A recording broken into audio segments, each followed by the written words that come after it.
Hi guys, it's me again for another paleontology. Today's video is on paleontology. So yeah, I feel like I've been doing revision for a lot of it. So yeah, paleontology is the branch of science that is concerned with fossilized animals and plants, in former geological periods, which would be present in the fossils. So yeah, it's mid-17th, 19th century word from Paleo and Greek onto, meaning beings, and yeah, logi.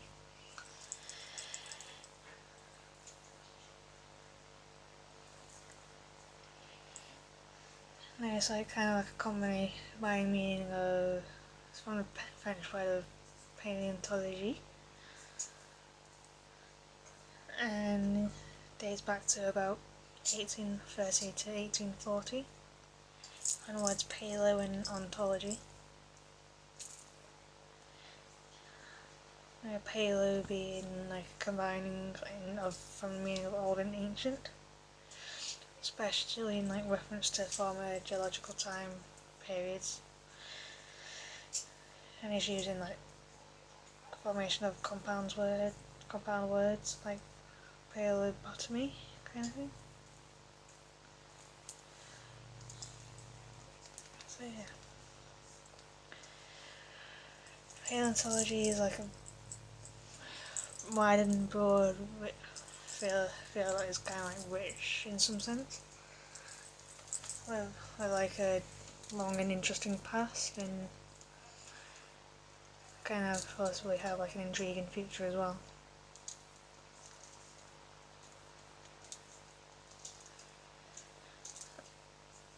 Nice, but like for the most part it can be seen as study of fossils, but can be much more, as it's kind of like divided into like sub-disciplines. Nice, like I suppose everything has sub-disciplines if you really look for it. Like it's almost like micropaleontology, which is a study of microscopic fossils regardless of the group which they belong to. Paleobotany, a study of fossil plants. Traditionally includes like the study of fossil algae and fungi, in addition to like land plants and all that. And Palaeontology, the study of pollen and spores living in fossils, both again fossil, produced by land plants and protitis. Invertebrate Paleontology, which is a study of invertebrate animal fossils, such as mollusks and echinoderms and others.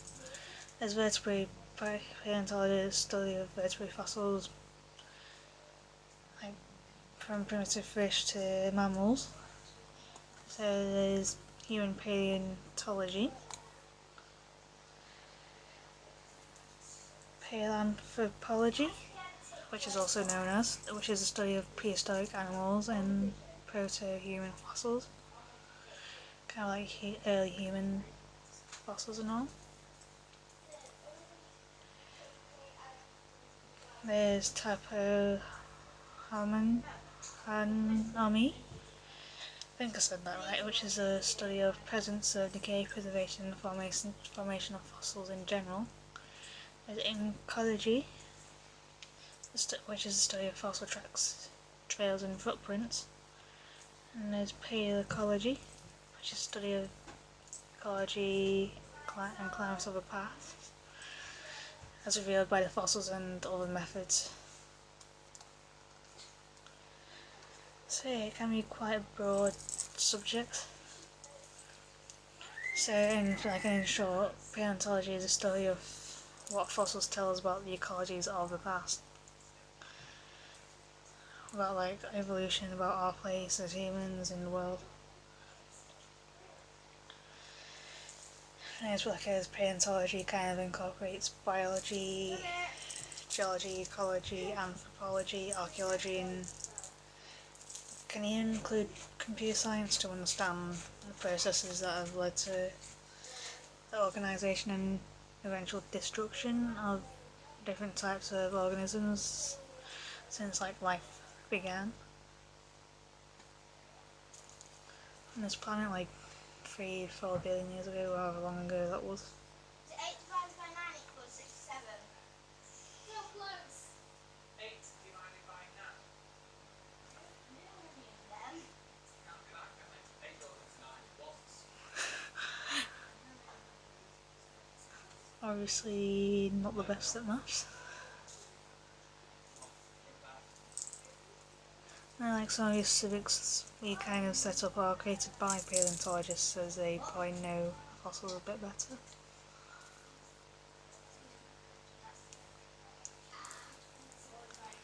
It's a bit and the exhibits can kind of, and some of the research that the paleontologists are discovering and all that kind of thing. And it's to bring it in terms of the dinosaurs. The dinosaurs themselves lived 220 to 65 million years ago. We obviously know what happened to them.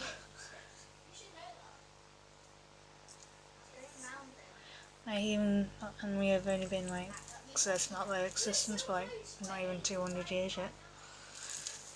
Well, it's probably coming up to 200 years that.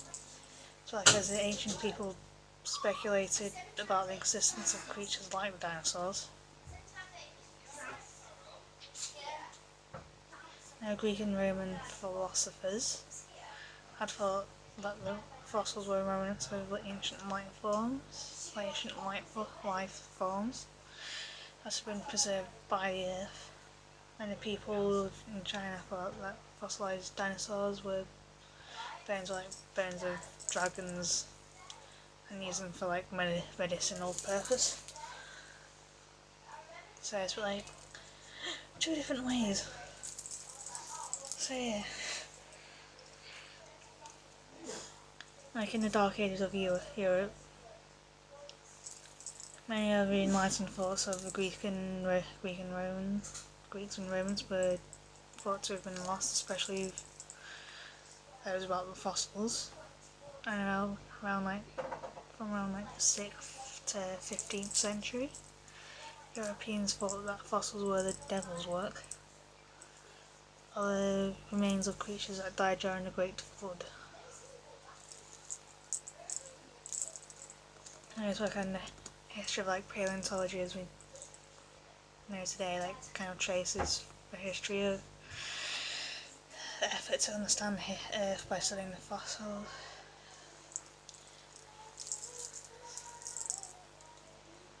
And it's been considered a field of biology, but the historical development has been closely tied to geology, an effort to understand the history of the Earth itself. In ancient times, so I think I meant to say this wrong. Xenophanes, something like that, who lived from 570 to 480 BC. Herodotus 484 to 425 BC. Eratosthenes 267 to 194 BC, and Strabo, I think I said all of them right, who lived from 64 BC to 24 AD, wrote about the fossils of marine organisms. Amber, do you want a bath or a shower? How warm's the bath? Well, if we put the hot on, it'll be alright. Yeah. You want the bath, yeah? Yeah, please. Indicating that land was once underwater. During the Middle Ages, fossils were discussed by Persian naturalist Ibn Sina.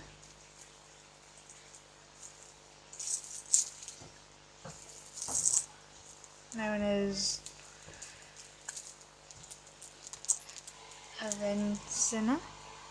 Avicenna in Europe. in the Book of Healing, 1027, which proposed a theory of petrifying fluids that Albert of Saxony would elaborate in the 14th century. The Chinese naturalist Shenhua, 1031 to 1095, would propose a theory of climate change based on the evidence of petrified bamboo. Can be intelligent people. Like early modern Europe, the systematic study of fossils emerged as an integral part of changes in natural philosophy. As occurred during the Age of Reason, the nature of fossils and their relationship to the past became better understood during the 17th and 18th century, and at the end of the 18th century the work of George Cuvier had ended a long-running debate about the reality of extinction, leading to the emergence of paleontology in association with comparative autonomy and a scientific discipline. Expounded knowledge of the fossils also played an increasing role in the development of geology and stratigraphy in particular. In 1822, the word paleontology was used by the editor of a French scientific journal to refer to the study of ancient living organisms. Free fossils, and the first half of the 19th century saw geological and paleontological activity become increasingly well organised, with the growth of geologic societies and museums, and an increasing number of professional geologists and fossil specialists. This contributed to a rapid increase about the history of Earth and progress towards continued definition of geologic timescale, largely based on fossil evidence. As knowledge of life's history continued to improve, it became increasingly obvious that there had been some kind of successive order in the development of life. This would encourage early evolutionary theories on the transmutation of species. After Charles Darwin had published The Origin of Species in 1859, and much of the focus of paleontology shifted to understand evolutionary paths, including human evolution and evolutionary theory. So yeah, might stop now, so yeah. It's not the end of the video, but yeah, I'll be back. And here you are, post-bath for the rest of the paleontology video. A bit of a dress change, so here we go. With whatever else I have, like the last paragraph of my script. So here goes. In the last half of the 19th century, it saw a tremendous expansion of paleontological activity, especially in North America. The trend continued into the 20th century, with additional regions of Earth being opened for systematic fossil collection, as demonstrated by a series of important discoveries in China. As the 20th century was drawing out and finishing, many traditional transitional fossils have been discovered, and is now considered to be an abundance of evidence of how all classes of vertebrae were related at one point or another. Much of it in the form of the transitional fossils.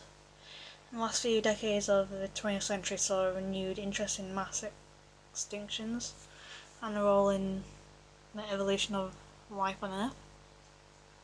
There was also a renewed interest in the Cambrian explosion that saw a development of the body plans of most animal phyla, something I've been like. Discovery of fossils in the Ediacaran biota and the evidence of in paleobiology extending knowledge about the history of life back far before the Cambrian. The Cambrian being part of the geological past. Well, so yeah, it's like I know of many. There have been many extinctions and all. The most famous one being the dinosaurs 65 million years ago with the meteor and all hitting Earth. So yeah, this is today's Ology Lody video, so yeah, bye for now.